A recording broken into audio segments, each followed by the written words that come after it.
Ele foi gigante, um verdadeiro herói. O deputado federal mais bem votado do Brasil, Nicolas Ferreira, acaba de invadir a casa do presidente Jair Bolsonaro em Brasília.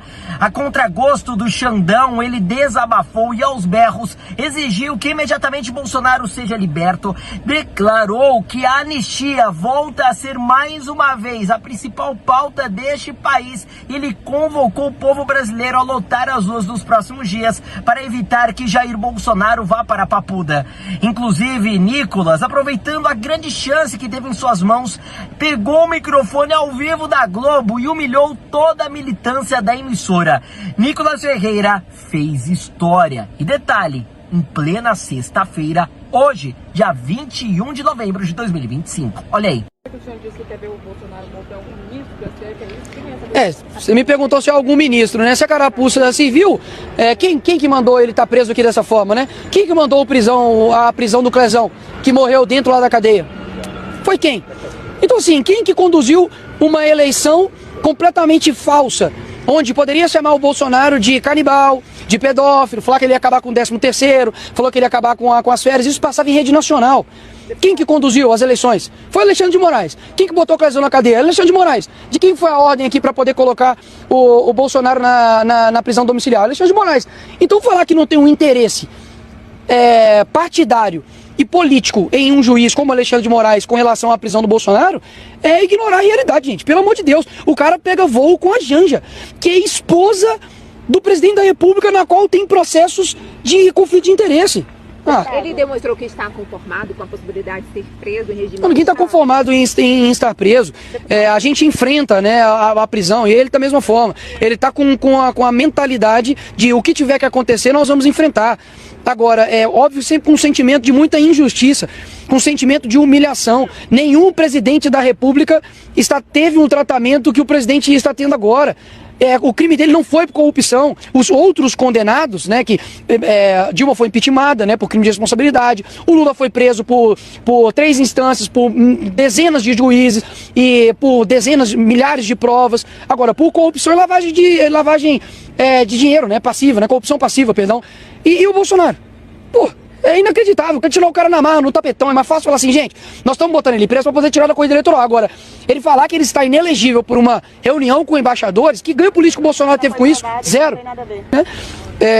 Alguém está querendo que ele morra aqui dentro. E conversamos, ele está com a mente forte. O corpo dele, fisicamente, né, passa obviamente por dificuldades, principalmente por causa da facada. Facada que o pessoal esqueceu, né, coloca como se nem tivesse existido. Mas conversamos ali bastante tempo, trouxe para ele ali alguns doces ali de Minas Gerais para poder dar uma adoçada no dia dele. E, enfim, foi isso. Nós conversamos, depois o Flávio chegou, o Carlos também estava, para poder tocar algumas questões que concernem a respeito da política em nível Brasil. Mas muitas coisas ainda indefinidas, porque afinal de contas ninguém sabe o que vai acontecer, né? Ele pode ir para cadeia amanhã, ele pode ir para cadeia e depois morrer. Ninguém sabe o que vai acontecer. Então a indefinição é justa, dado o momento que nós estamos vivendo. Ele está com crise de soluços? Como é que está? Está com bastante crise de soluço, inclusive essa noite praticamente não dormiu. Dormiu ali no chão juntamente com o Carlos, porque está com muito soluço. O Carlos me mostrou ali um vídeo de como ele está. Então a situação está muito difícil, né? E tudo isso decorrente de uma facada de um ex-filiado ao PSOL, que é o Adélio, que até hoje ninguém sabe quem mandou matar Jair Bolsonaro. Gente. Sensacional! Nicolas Ferreira mais uma vez provando que é um verdadeiro gigante na defesa do presidente Bolsonaro. Enquanto tem muitos aí que se dizem de direita, estão largando o presidente Bolsonaro, virando as costas para ele no momento em que ele mais precisa, sendo que o mesmo Bolsonaro, no momento que ele mais precisou, ajudou esse bando de traidores. Nicolas Ferreira fez história, visitando Bolsonaro em um momento muito delicado, reforçando e transmitindo todo o apoio que o povo brasileiro tem dado a ele nas redes, e ainda deixando muito claro que está disposto a lotar mais uma vez as ruas de todo o Brasil, em especial a Avenida Paulista, que é o principal palco das manifestações do nosso país, para voltar a defender com garra a anistia e a imediata libertação do presidente Bolsonaro, que é sim um preso político. O momento agora não é da direita ficar brigando entre si, ainda mais em público. Não é o momento de se prestar esse tipo de vexame. Enquanto a esquerda permanece unida, claro, com seus problemas ali internos, mas nada público, a esquerda segue fortalecida, continua no poder e debochando, muitas das vezes, desse tipo de briga. O que nós precisamos é o que Nicolas Ferreira está fazendo neste momento. É obrigação de todo deputado federal de direita que se elegeu nas costas do Bolsonaro, de todo senador que precisou do Bolsonaro no momento em que mais necessitava, lá em 2022 para ser eleito, lá em 2018 para chegar onde está e visitar Bolsonaro, declarar apoio, convocar manifestação pela anistia, ir pras ruas, enfrentar o Xandão, calar a boca da militância da Globo, pegar o microfone e repercutir tudo o que precisa ser dito em rede nacional, aproveitar todo e qualquer espaço que existir na imprensa tradicional do nosso país. E saiba que este desabafo de Nicolas Ferreira já está causando muitos efeitos lá na Globo. Tanto é verdade que Merval Pereira, um dos apresentadores da Globo, que até dias atrás estava defendendo a ditadura do judiciário do Brasil e defendendo, batendo palma pro Xandão, acaba de arregar e falar isso aqui, ó. A partir do princípio de que o presidente tem que colocar pessoas da sua confiança pessoal no Supremo, é partir do princípio de que você quer neutralizar o Supremo. Exatamente. Você quer... que seja uma extensão sua. Uhum. Exatamente. E aí perde o sentido, completamente. É assim que os governos autoritários mantêm o Supremo e continuam autoritários, porque só tem gente do governo no Supremo, e quando não tem, eles anulam. Na ditadura foi feito assim. Anulam caçando, eventualmente. Caçam e nomeiam outros. Outros, E aí o Supremo está funcionando, o Congresso está funcionando, mas a todos os efeitos, os instrumentos estão ali. Só para reforçar isso que Merval está dizendo, é assim que aconteceu na Turquia, do Erdogan, é assim na Hungria, na Venezuela, em El Salvador, do Bukele também é assim, ou seja, todos os governos com tintas ali autoritárias, autocracias, funcionam assim, você mantém uma aparência de legalidade, afinal de contas o Supremo existe. Ninguém vai poder dizer que não exista, mas é um Supremo muito afinado com quem manda de fato.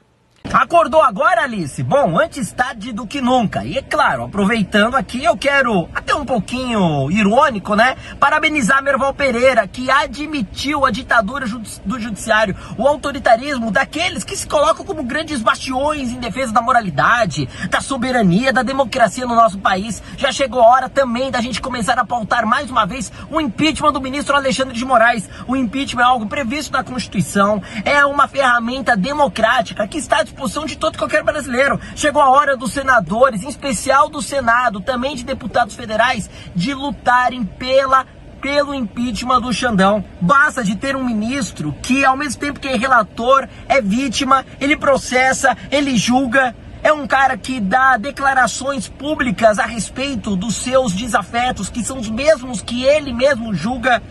Chegou a hora de dar um basta e de fazer a verdadeira limpa no nosso país. Nicolas Ferreira, mais uma vez, meu muito obrigado pela sua coragem. De poucos, repito, que se elegeram nas costas do Bolsonaro, poucos estão fazendo o que Nicolas Ferreira está fazendo. Criticar o Nicolas é muito fácil, agora fazer o que ele tem feito, poucos fazem. E Moraes decreta prisão preventiva de Ramagem.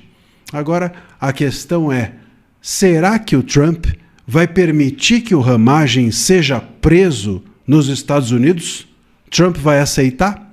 Eu sou André Marcília, advogado, professor de Direito, e vou explicar direitinho para vocês o que pode ou não acontecer a partir de agora. Mas antes, peço que vocês se inscrevam aqui no canal, que vocês também deixem o seu joinha, cliquem no like, porque assim o algoritmo entende que o conteúdo é relevante para você e acaba distribuindo para mais pessoas, e vocês ajudam o nosso canal a crescer. E também considere se tornar membros aqui do canal clicando na aba Seja Membro, e assim receberá conteúdos exclusivos nossos.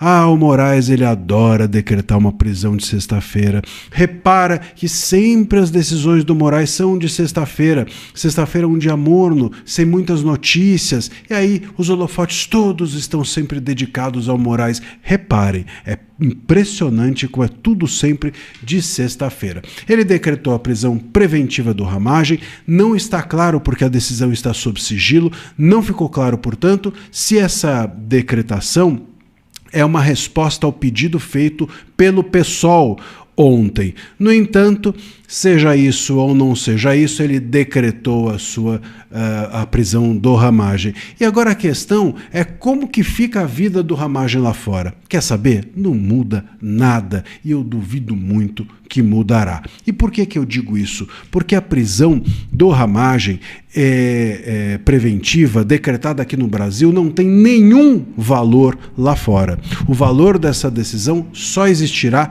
se for, a partir dessa decisão, houver um pedido formal de extradição do Ramagem dos Estados Unidos para o Brasil. A gente, como eu disse, não tem acesso necessariamente a essa decisão, porque ela está sob sigilo, mas é óbvio que se trata de uma perseguição política. Pelo conjunto da obra, a gente sabe, todo mundo nesse processo está sendo perseguido politicamente. Então, claro que um pedido formal de extradição aos Estados Unidos será encarado pelos Estados Unidos como um pedido baseado em perseguição política e muito dificilmente, para não dizer impossivelmente, será concedida a extradição do Ramagem para o Brasil se o pedido do Moraes for feito. E ainda por cima, tem um outro ponto que é importante. O Ramagem poderá ainda pedir asilo aos Estados Unidos. E sem dúvida alguma, eu tenho quase certeza que o asilo será concedido. E mesmo que não seja concedido, enquanto o pedido de asilo estiver em trâmite, ele não pode ser extraditado.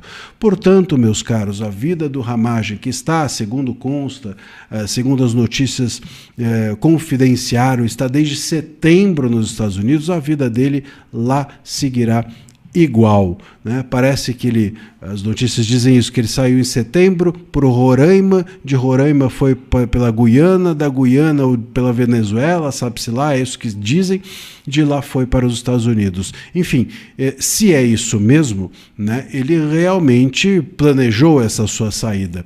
Mas, independente disso, mesmo que essa sua saída possa ser configurada um indício de uma tentativa de se evadir do Brasil, uma possível, portanto, situação que justificaria até o entendimento de que ele pode estar tentando fugir do cumprimento da pena, seja como for, o processo como um todo é claramente uma perseguição política. Ele está no núcleo do Bolsonaro e isso já deixa claro aos Estados Unidos que ele também, assim como o Bolsonaro, está sendo perseguido politicamente. Se eles veem o Bolsonaro, o caso do Bolsonaro, como uma injustiça, é óbvio que vão ver o Ramagem, que está no mesmo núcleo dele, que também como um caso de injustiça, e não concederão a extradição, concederão o asilo político ao Ramagem e a vida dele lá seguirá como se nada houvesse. Bom, vamos ver, é mais um capítulo aí, é mais um exilado fora do Brasil, muito possivelmente, se não mais um asilado. A diferença é essa, né? Ele não apenas estará no exílio, mas ele provavelmente pedirá asilo político e assim ficará nos Estados Unidos, enquanto aqui no Brasil seguirá a ditadura do judiciário, ditadura da toga, ditadura do STF. Lula indica Messias pro STF e Davi Alcolumbre declara guerra contra Lula para barrar essa indicação.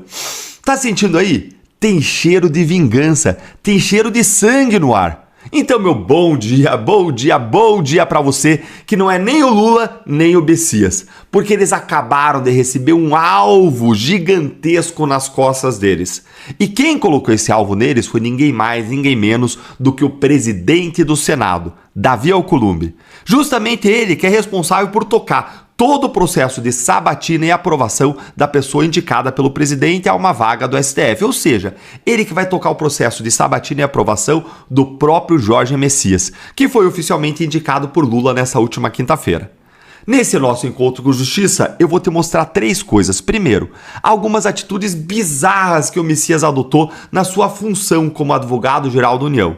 Segundo, eu vou te mostrar como que ele vai se portar como ministro do STF, muito provavelmente. E terceiro, isso aqui você precisa saber, porque isso aqui muda todo o jogo político em Brasília. Eu vou te mostrar como que o Alcolumbre declarou guerra contra Lula por conta dessa indicação, que pode causar aí uma vingança histórica contra Lula. Bora então direto ao primeiro ponto. Olha, gente, não é segredo para ninguém que o Messias é basicamente um serviçal de Lula na AGU. Ele instrumentalizou o cargo e a instituição AGU para perseguir opositores e constranger críticos do governo. Vamos dar uma olhadinha aqui nesse passado? Vejam aqui comigo alguns exemplos. Olha aí, ó. Governo aciona a AGU contra deputados Nicolas Ferreira e Felipe Barros. Parlamentares foram acusados pelo Ministério dos Direitos Humanos de divulgar notícias falsas sobre resolução a respeito de banheiros em escolas. Esse foi lá em 2024, mas temos também exemplos aqui deste ano. A AGU estuda ação contra Nicolas Gayer e Flávio Bolsonaro por minar a confiança no Pix. O foco é responsabilizar os parlamentares pelo prejuízo causado à economia popular devido às fake news e manipulações de narrativas sobre o Pix. E esses, gente, são só alguns exemplos. Teve ações contra mim, contra o povo que criticou o governo na época da enchente lá do Rio Grande do Sul e teve muito mais. Vocês perceberam como o Messias ele colocou a AGU a serviço do governo Lula e não do Estado brasileiro? É vergonhoso, gente. Mas só quem consegue fazer isso é um jurista que já não tem a menor vergonha de ser completamente subordinado a Lula. E agora vamos para o segundo ponto que se conecta com isso que eu acabei de falar. O que a gente pode esperar ainda do Jorge Messias caso ele vire ministro do STF? Antes da gente entrar nesse mérito, eu vou pedir para você sentar o dedo aí no like, se inscrever no canal, clicar no sininho para não perder nada por aqui. E a resposta a essa pergunta é: nós podemos esperar uma completa submissão do Messias juiz ao governo Lula que o indicou para o STF. Dá uma olhadinha aqui comigo, ó. Aí, ó, o Messias ele é muito próximo do Gilmar Mendes e do Alexandre de Moraes. Olha lá eles juntos. Os dois ministros do STF, Alexandre de Moraes e Gilmar Mendes, que garante aí a governabilidade ao Lula, junto com o Toffoli, Scudino, mas eles aí são um núcleo central. Então, gente, caso o Messias entre por STF, ele vai integrar aí o bloco de juízes governistas que já é integrado pelo Zanin, pelo Dino, pelo Moraes, pelo Gilmar, pelo Toffoli. Esse grupo, inclusive, ele já ficou completamente formado quando eles foram assistir a um jogo da seleção aí no estádio Mané Garrincha. Olha aí, todos eles, só faltou o Toffoli, né? Todos ali juntos, curtindo. Mas vamos agora para o terceiro ponto que eu prometi para vocês, que é o mais importante de todos. Por conta da indicação do Messias, o Alcolumbre declarou guerra ao Lula. Lula já tinha sido informado pelo Alcolumbre que o Messias não tinha votos necessários para passar seu nome lá no Senado. Isso por quê? Porque o Alcolumbre estava interessado nesse jogo. Ele queria muito que o indicado, o escolhido, fosse o Rodrigo Pacheco, ex-presidente do Senado, que na verdade é uma indicação tão ruim quanto o Messias. Mas a questão é que como o Messias ele não tinha os votos necessários no Senado, aí o Lula precisava de uma intervenção justamente de quem? Do Alcolumbre, em favor do Messias. E agora, com a provocação ao presidente do Senado, Alcolumbre declarou guerra contra Lula. Primeiro ele vai trabalhar contra a indicação do Lula. Olha aqui, ó, contra a indicação do Lula aí, ó. Vai trabalhar contra, vai passar a mão no telefone, vai ligar para os senadores e vai dizer que ele vai votar contra o Messias. Olha isso aqui, ó. Segundo dos senadores para quem Alcolumbre telefonou, o presidente do Senado disse que irá trabalhar contra o nome escolhido por Lula para a vaga aberta com a aposentadoria do ministro Barroso. Além disso, gente, o governo ele vai ter que enfrentar a fúria do Alcolumbre muito para além disso. Alcolumbre ele ligou o modo pauta-bomba, ativando já medidas para se vingar, para retaliar, olha aí, colocando para votar uma pauta que pode tirar recursos do governo quando O governo já está quebrado. Olha isso aqui, ó. O Columbre anuncia a votação de pauta-bomba após Lula indicar Messias. Presidente do Senado disse que levará ao plenário da próxima semana projeto com impacto nas contas. Ou seja, ele foi lá ver como é que eu posso prejudicar o governo. E quando ele traz essa pauta-bomba de gastos, isso aqui ferra o governo. Por quê? Porque o governo ele já está quebrado. Dá uma olhadinha aí, ó. Vai faltar dinheiro em 2027 por essencial. Por quê? Porque o Lula só sabe gastar. Ele não sabe cortar gasto com privilégios, com desperdícios. Pelo contrário, ele gasta, aumenta imposto, só que tem um limite. E aí agora, com essa pauta-bomba, tudo vai ficar pior ainda pro Lula. Então, gente, as medidas do Alcolumbre, elas podem causar uma humilhação histórica pro Lula. Não só pela pauta-bomba, mas porque faz mais de 100 anos desde que o Senado rejeitou uma nomeação do presidente da República para uma vaga do STF. Agora, então, eu quero ouvir a sua opinião. Você acha aí que o Messias ele vai ser aprovado ou ele vai ser rejeitado lá no Senado, hein? Conta pra mim aí nos comentários. E você já sabe, curte aí, se inscreve, ativa o sininho e se você quiser apoiar de modo mais intenso o nosso canal, se torne membro do canal, assim você vai ter acesso também a vídeos inéditos, vídeos exclusivos de membros e vai ter prioridade na resposta aos seus comentários. Um grande abraço e até o próximo vídeo.